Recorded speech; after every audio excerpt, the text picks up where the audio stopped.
بسم اللہ الرحمن الرحیم۔ شریعت مطہرہ کے اندر جس طریقے سے ہمارے کو ظاہری طور پر پاکیزگی حاصل کرنے کا حکم دیا گیا ہے،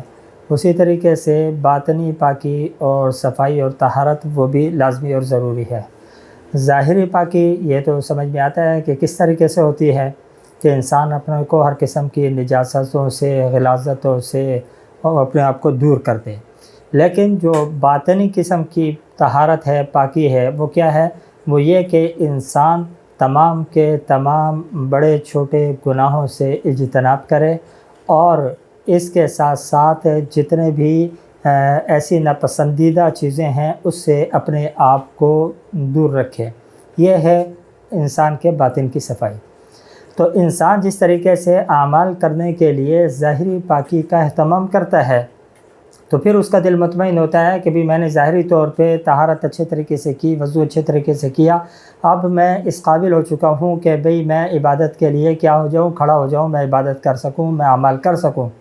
اسی ترتیب سے اگر انسان اپنے باطن کو بھی پاک کر لے، ظاہری پاکی کے ساتھ ساتھ باطن کو بھی پاک کر لے، تو اس سے اس کے اعمال جو ہے وہ زیادہ مؤثر ہو جاتے ہیں۔ ہمارے یہاں جو ایک سوال عام طور پہ لوگ کرتے ہیں کہ بھی ہم مختلف قسم کے معاملات وظائف کرتے رہتے ہیں لیکن کوئی نتیجہ مل نہیں رہا، تو نتیجہ ملتا کیوں نہیں ہے؟ نتیجہ اس لیے نہیں ملتا، ظاہری طور پر تو ہم اپنے وجود کو پاک کر لیتے ہیں، ظاہری نجاستوں سے صاف کرتے ہیں، لیکن جو گناہوں کی آلودگی ہے، جو گناہوں کی ظلمت ہے، جو گناہوں کی تاریکیاں ہیں، جو گناہوں کے اندھیرے ہیں، وہ ہمارے دل کو تاریک کر کے رکھتے ہیں، ہمارے باطن کو ناپاک رکھتے ہیں، اور اسی کے ساتھ جب ہم عبادت کے لیے کھڑے ہوتے ہیں، اعمال کرتے ہیں، تو جیسے ظاہری پاکی ہمارے لیے ضروری ہے، ویسے ہی باطن کی پاکی اعمال کے پرتاثیر ہونے کے لیے لازم اور ضروری ہے۔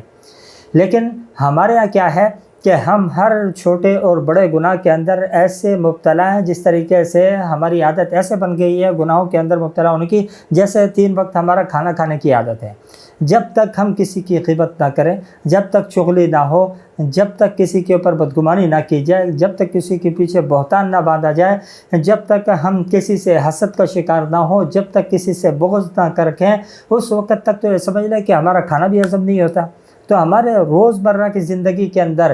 غیبت کرنا، چغل خوری کرنا اور بہتان لگانا، الزام تراشیاں کرنا، یہ ہماری زندگی کے اندر کیا ہو چکا ہے؟ شامل ہو چکا ہے۔ اور یہ وہ گناہ ہیں جو انسان کو کیا کرتے ہیں؟ باطنی طور پر آلودہ کر دیتے ہیں، باطنی طور پر اس کو ناپاک کرتے ہیں، جس کی وجہ سے اعمال کے اندر تاثیر پیدا نہیں ہوتی۔ تو اپنے اعمال کو پر اثر بنانے کے لیے جہاں دیگر آپ اعمال کرتے رہتے ہیں، اس میں ایک عمل آپ یہ کریں، جیسے آپ اپنے عمل کو شروع کرنے سے پہلے ظاہری پاکی کا اہتمام کرتے ہیں، اسی ترتیب سے آپ باطن کو بھی پاک کر کے اس عمل کو پورا کریں۔ اس کا طریقہ کیا ہے کہ جب آپ ظاہری پاکی حاصل کر کے عمل کرنے کے لیے آئیں تو سب سے پہلے اپنے تمام کے تمام نجاست والے اعمال کے اوپر کیا کریں؟ توبہ استغفار کریں۔ پہلے معافی مانگے اللہ تعالیٰ سے، استغفار کریں، اور استغفار کی روح کے ساتھ۔ استغفار کی روح کیا ہے کہ اللہ سے معافی اس طور پر مانگی جائے کہ جو میرے سے گناہ ہو چکے ہیں اس کے اوپر میں ندامت کا اظہار کرتا ہوں، اور آئندہ